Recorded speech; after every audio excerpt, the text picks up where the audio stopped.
Al-Fatihah.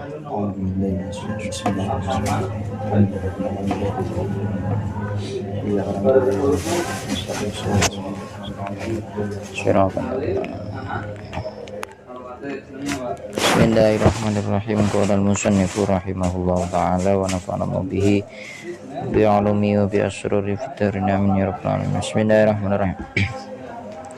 Hadza utawi iki iku faslun angget fasal suci barate fasal. Min syurutis sholati lan iku setengah saking pira-pira syarate salat al-wudu utawi wudu.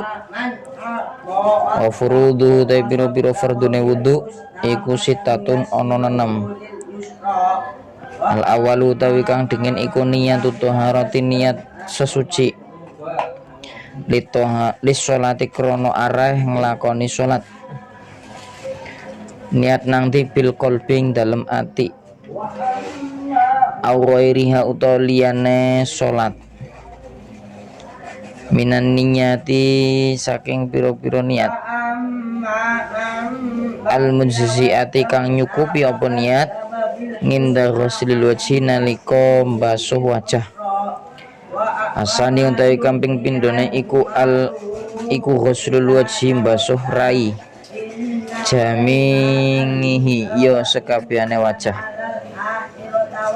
Min mana piti sya'ri saking nggon cukule rambut. Min mana piti sya'ri roksihi saking nggon tukule rambut sirah. Saking nggon tukule rambut sirah. Ila dzakoni tumeka maring janggut. Wa minal udhuni lan saking kuping siji ilal udhuni maring kuping kang weneh. Sya'ron saking alah rambute wa basyaron lan arah kulite. La batinulih yati. La batinulih yati rajuli. Ora wajib basuh jero janggute wong lanang. Ora wajib basuh jero jenggote wong lanang. Bismillahirrahmanirrahim. Wa aridihi lan godheke wong lanang, godheke rajul. Ida kasifat arikalane kandel apa lihyah wa arid. Asalisu tawi kaping 3 iku ghuslul yadaini mbasuh tangan loro. Mal mirfaqa ini barang-barang sertane sikut loro. Wa malan perkara silaima alaihima kang tetep ing atase wa amma man bakhila al-yadaini kang tetep ing atase al-yadaini. Ar-rabi nguntai kaping babate iku mashur ra'si ngusap sirah. Au ba'dahu utawa sebagiane sirah. Walau sya'rotan senajan rambut siji. Fi hadhi ing dalam pelanggerane roksun atau ing dalam watese roksun. Al-khamisu tawi kaping 5 iku ghuslur rijlaini mbasuh sikil loro. Mal Ka'bah ini barang-barang sartane entok-entok loro. Mas'ul khafi utawa mbasuh muzah. Idza kamulat arikalane sempurna. Mas'ul khafi utawa masuh muzah. Idza kamulat arikalane wis sempurna. Apa syurutu pira-pira syarate mashun. Sadisu ta'i kaping 6 iku at-tartibu tertib. Hakadha iling-iling kaya mungkin-mungkinilah keterangan. Bismillahirrahmanirrahim. Fasal ini menjelaskan tentang syarat-syarat sholat. Sebagian daripada syarat sholat. Sholat kita sebelum melaksanakan sholat itu memiliki syarat. ada yang namanya syarat wajib sholat, ada yang namanya syarat sah sholat. Syarat wajib sholat adalah syarat yang dilakukan sebelum kita melaksanakan sholat. Ketentuan-ketentuan seseorang yang memiliki kewajiban sholat, contoh seperti Islam, baligh, ngakil, maka itu kita memiliki kewajiban untuk melaksanakan sholat. Syarat wajib sholat. Kalau syarat sah sholat adalah syarat-syarat yang dilaksanakan sebelum melaksanakan sholat, tapi dengan waktu yang dekat, dan sesuatu yang dilaksanakan dalam sholat. Sesuatu yang dilaksanakan sebelum melaksanakan sholat dengan dekat, yaitu kita wudhu sebelum melaksanakan sholat.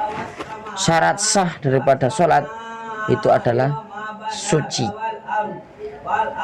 Suci baik dari hadas kecil maupun hadas besar, terutama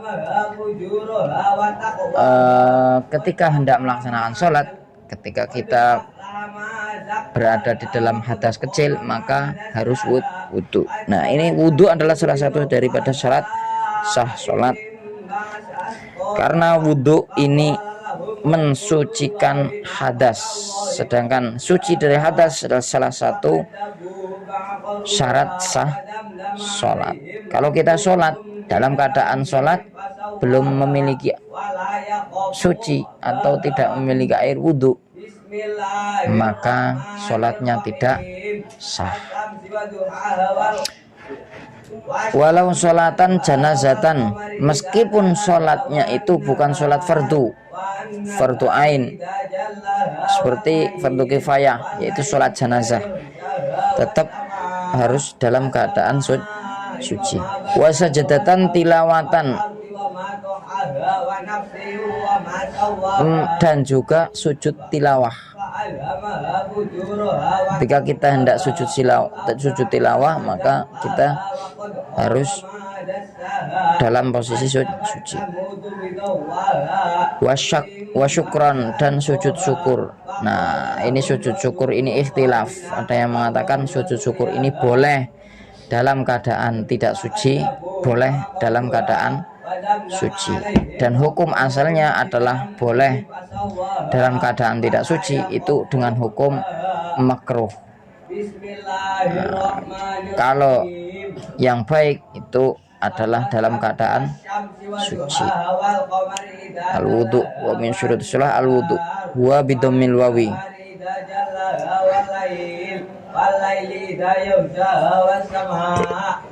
Jadi ada keterangan lafaz al-wudu dengan dibaca domah wawunya itu adalah ismun lit tandif, sebuah nama untuk membersih, untuk bebersih. Wa tawaddu wa huwa al-murad huna. Wa tawaddu, dan juga dengan memakai lafaz at-tawaddu yang dimaksud di sini. Wa amma bi Fatihah, adapun lafaz al-wudu dibaca fathah wawunya, al-wadu berarti. Fahuwa ismun lima hiya. Fahuwa ismun lima hayya'a wa a'adda lidzalika kamail apa gue tulisannya?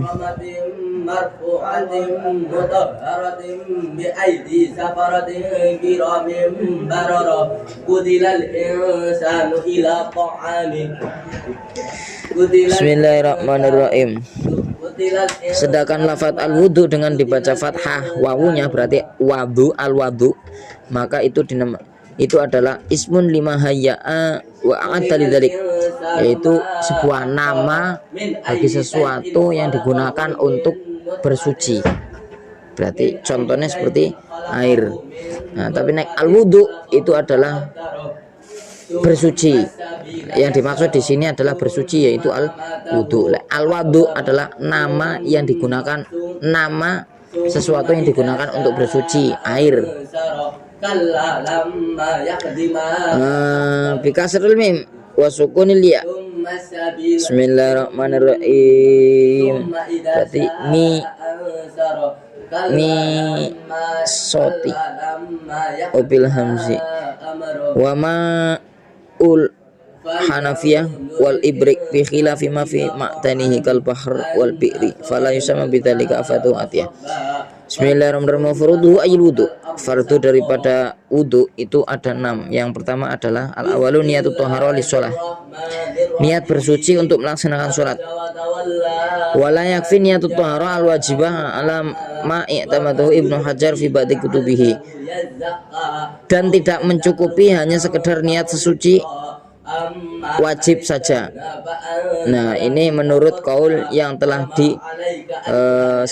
yang telah dijadikan hujjah atau dijadikan pegangan oleh Ibnu Hajar di sebagian daripada kitab-kitabnya. Wa tamada fi ba'di kutubil akhar al-iktifa, tapi ada juga di sebagian keterangan kitabnya itu hanya dengan niat toharoh wajib saja itu sudah cukup. Bidzalik hakahu al-Qurti, ini yang telah diceritakan oleh al-Qurti. Wala yang fi niyatut toharoh faqat. Naam, law nawa biqauli nawaitu toharoh jami'an wa niha ajza'ahu. Tapi ketika seseorang melafalkan niat wudunya itu nawaitu toharoh jami'an anwangiha, saya niat bersuci dari segala macam kesucian, maka itu mencukupi atau boleh. Kama naqalah al-Qurti, seperti keterangan yang telah dinukil oleh al-Qurti anil i'ab, dari Syekh I'ab, bil qalbi, dan niatnya itu berada di dalam hati, bukan dengan lisan tapi dengan hati. Bismillahirrahmanirrahim. Jadi kalau ada orang yang niat tidak di dalam hati, hanya sekedar melafalkannya saja di dalam lisan, maka itu niatnya tidak sah. Nah, niatnya ora sah berarti wudunya juga tidak sah. Ketika wudunya tidak sah, maka sholatnya juga tidak. Ketika sholatnya tidak sah, otomatis berarti tidak diterima. Ketika tidak diterima berarti otomatis akan masuk neraka. Nek ora oleh rahmate Gusti Allah. To ampunane Gusti Allah. Bismillahirrahmanirrahim. Ghairiha minan niyati al-muziati, atau selain daripada niat-niat mensucikan diri dari hadas untuk melaksanakan sholat, niat yang lain yang bisa mencukupi syarat daripada niat. Kan niat ada wudu, seperti niat mendatangi wudu, au fardhu. Bismillahirrahmanirrahim, atau fardunya wudu. Bismillahirrahmanirrahim.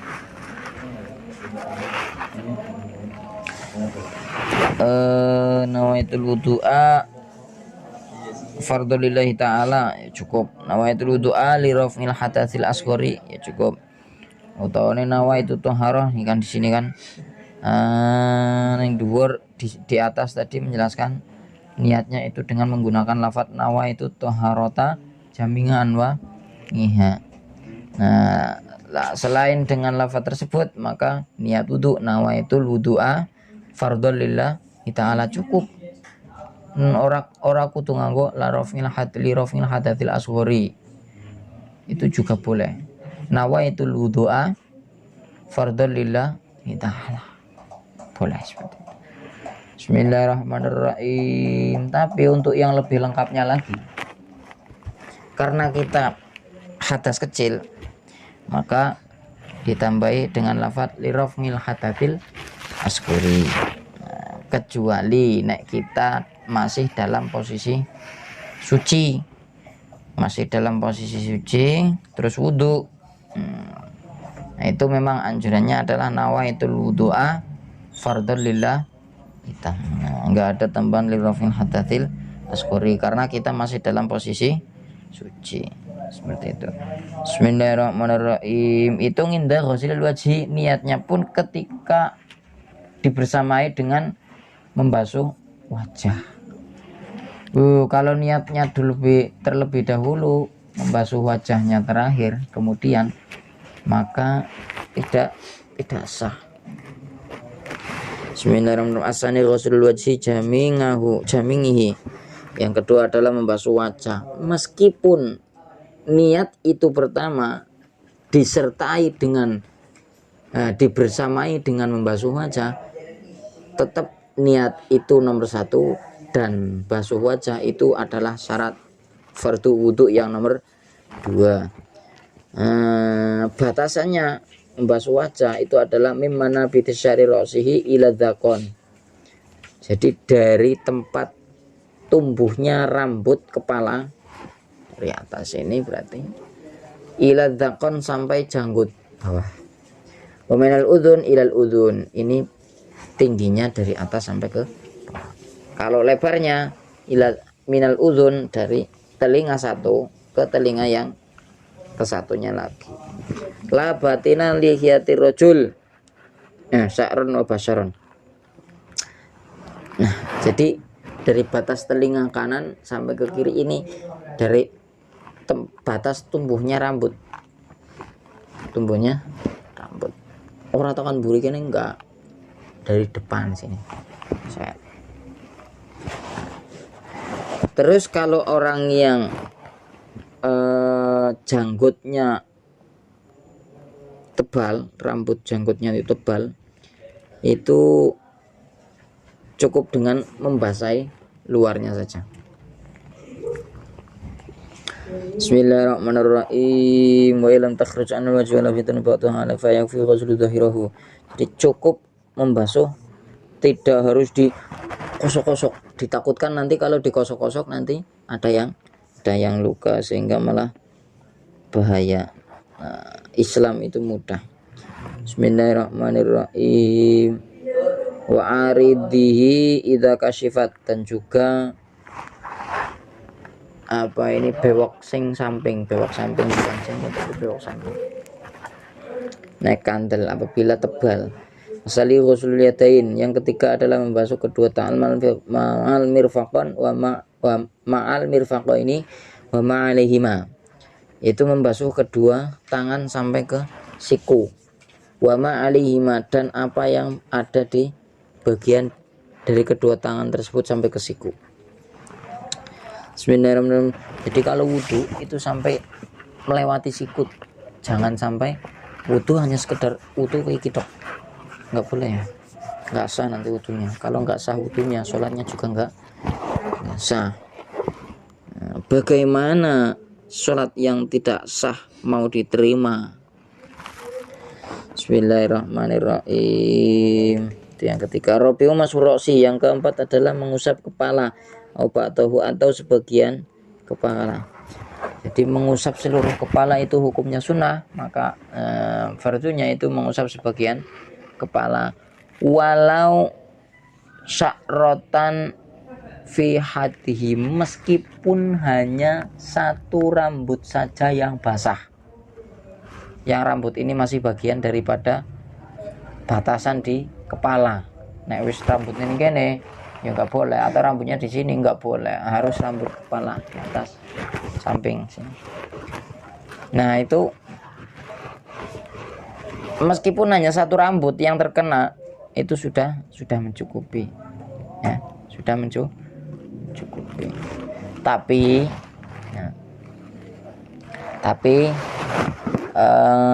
ini harus tumbuhnya rambut, bukan rambutnya saja. Kalau rambutnya saja nanti dikhawatirkan itu tidak sampai ke kulit.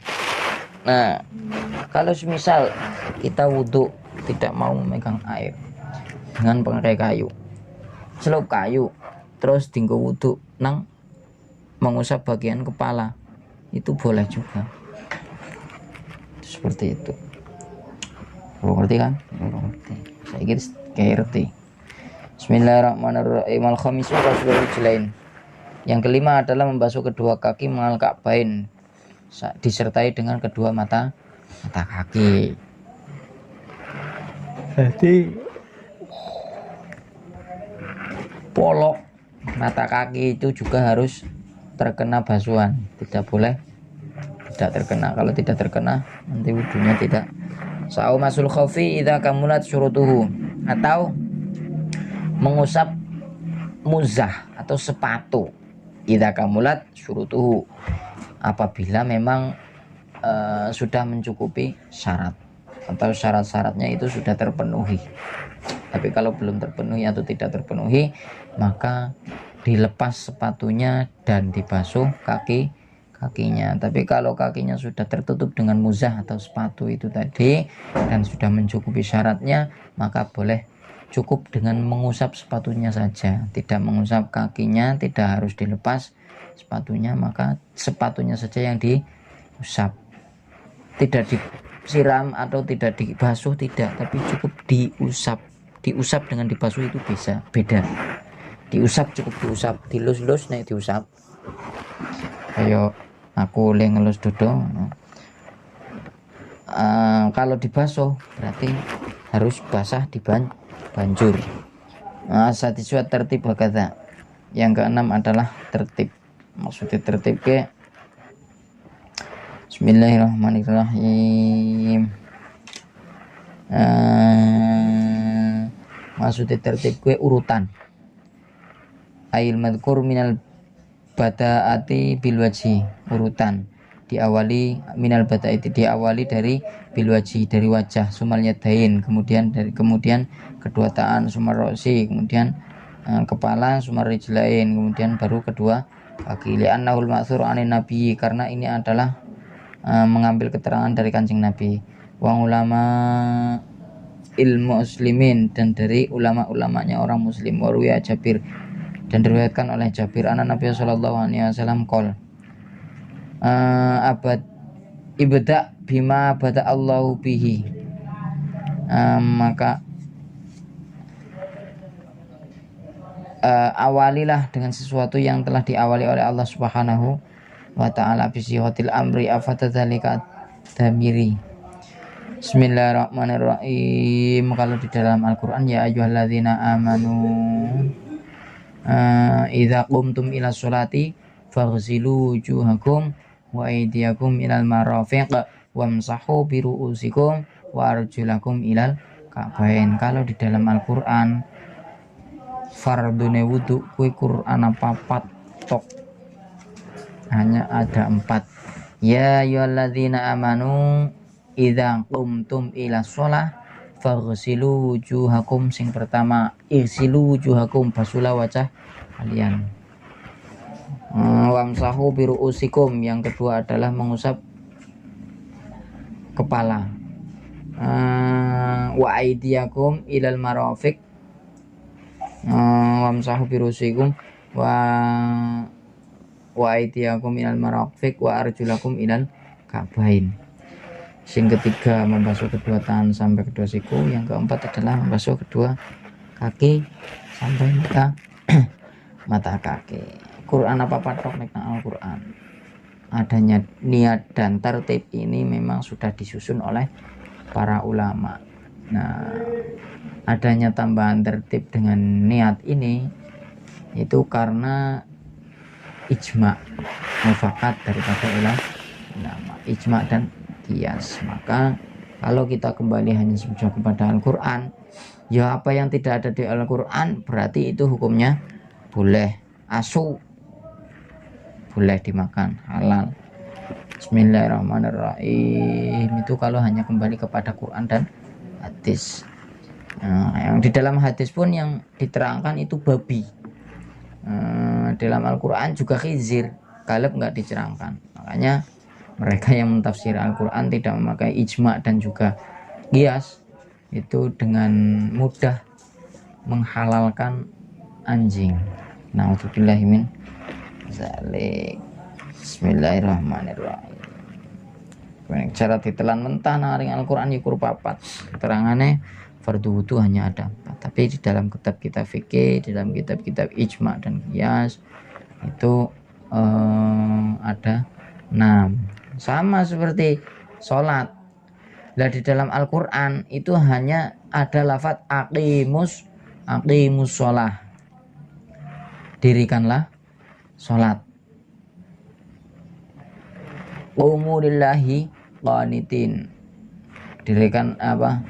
Qumu lillahi qanitin. Dirikanlah apa perintah Allah dengan takwa. Bismillahirrahmanirrahim, dengan seksama. Nah, perintahnya Gusti Allah kon salat.